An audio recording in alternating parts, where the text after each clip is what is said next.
Dewan juri yang saya hormati, serta teman-teman yang saya cintai. Perkenalkan, nama saya Kansa Aisyatun Najwa, perwakilan dari SDN Bojonegara 1, dengan sebuah cerita yang berjudul Legenda Tanjung Lesung. Alkisah di pesisir laut selatan Pulau Jawa, hiduplah seorang pemuda tampan dan gagah perkasa.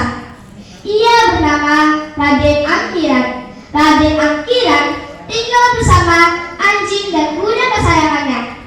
Suatu ketika, Raden Angkiran bermimpi bertemu dengan seorang gadis yang cantik jelita. Gadis itu tersenyum pada Raden Angkiran, sehingga membuat Raden Angkiran terpesona dengan kecantikannya. Raden Angkiran memutuskan untuk pergi mencari keberadaan gadis dalam mimpinya dengan menunggangi kuda kesayangannya beserta anjingnya.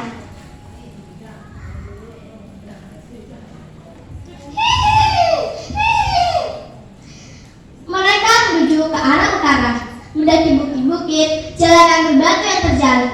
Banyak sekali rintangan yang dihadapi Raden Angkiran. Salah satunya, pada saat melewati Gunung Alam, teman-teman, Raden Angkiran beserta kudanya terjatuh dan terguling-guling di lereng gunung.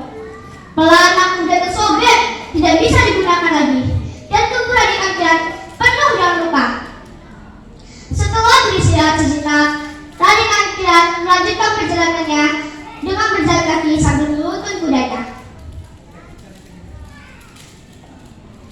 Tuk tuk tuk hi, tuk tuk tuk hi.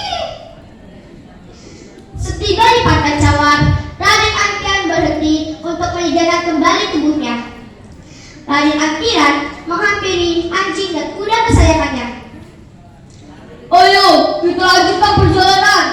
Tapi teman-teman, apa yang terjadi? Anjing dan kudanya diam, tidak meringkik dan tidak menggonggong. "Ayo, kita lanjutkan perjalanan. Jika kalian tetap diam seperti batu karang, akan aku tinggalkan kalian di sini." Ucapan Raden Angkiran menjadi kenyataan. Anjing dan kudanya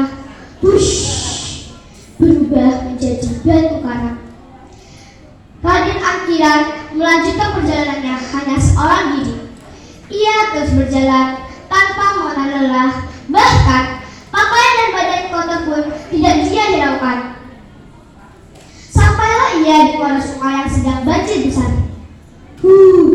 Jika begini, aku tidak bisa ke seberang sungai dong.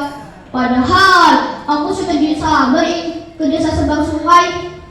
Setelah airnya surut, Raden Angkiran menyeberangi sungai itu. Raden Angkiran berhasil menyeberangi sungai. Ia pun sampai di desa tersebut.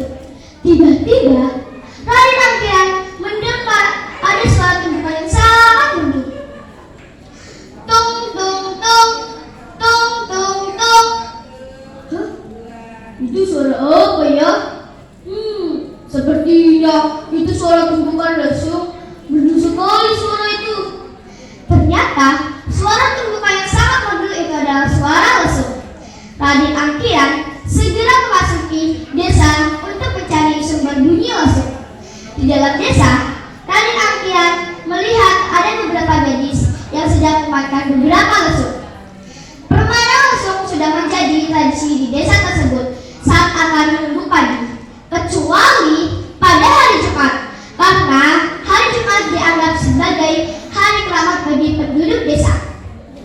Nah, teman-teman, kita lanjutkan kembali ceritanya ya. Raden Angkiran segera mendekati ke arah gadis-gadis. Tapi terbelalaklah Raden Angkiran saat melihat salah satu gadis yang wajahnya sangat mirip dengan gadis yang hadir dalam mimpinya. Gadis itu bernama Nimas Melati. Nimas Melati lah yang pertama kali menemukan permainan lesung. Nimas Melati sangat senang menunggu pagi. Raden Angkiran terus memperhatikan gadis tersebut. Selesai bermain lesung, gadis-gadis itu pun pulang. Nimas Melati pulang ke rumahnya. Tapi diam-diam Raden Angkiran mengikutinya dari belakang. Saat melihat Nimas Melati masuk ke dalam rumah, Raden Angkiran memberanikan diri dalam rumah Nyimas Mati. Tok, tok, tok. Assalamualaikum. Permisi. Assalamualaikum. Permisi.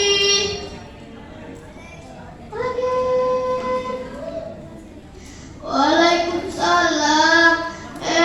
Di sana ini siapa? Ada perlu apa? Aku dari tampilan dari Laut Selatan. Bolehkah aku bermalam di sini? Maaf Raden, aku hanya hidup berdua dengan anak gadis aku. Aku tidak bisa menerima tamu laki-laki, apalagi sampai menginap.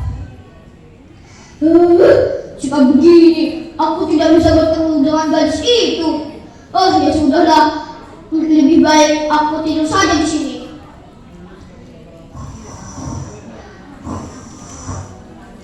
Ia pun tertidur pulas. Tak lama kemudian, terdengar suara lembut yang memanggil namanya. Raden, Raden, bangun Raden. Kamu siapa? Dari mana kamu tahu namaku? Aku Nyimas Mati, anak Nyi Siti yang punya rumah ini. Akhirnya mereka saling berkenalan, kemudian mereka menikah. Setelah menikah, Nyimas Mati tetap memimpin permainan lesung. Bahkan suaminya Raden Angkian ikut memainkan lesung. Lama-kelamaan, Raden Angkian semakin menggemari permainan lesung hingga lupa waktu. Teman-teman, walaupun hari Jumat, Raden Angkian tetap memainkan lesung. Padahal istrinya Nyimas Mati sudah memperingatinya. Kakak, ini kan hari Jumat, pantangan untuk bermain lesung. Pamali kan, pamali. Tenang saja istriku, pantangan itu tidak berlaku untuk aku. Raden Angkian bersikeras memainkan lesung. Lalu keanehan terjadi. Penduduk desa berdatangan melihat keanehan tersebut. Ih, lihat, teman-teman di sana ada lutung. Ih, iya, itu lutung sedang memainkan lesung. Sejenak Raden Angkian memberhentikan permainan lesungnya. Mengapa orang-orang itu melihat aku seperti itu? Teman-teman, rupanya Raden Angkian belum menyadari bahwa dirinya sudah berubah menjadi seekor lutung.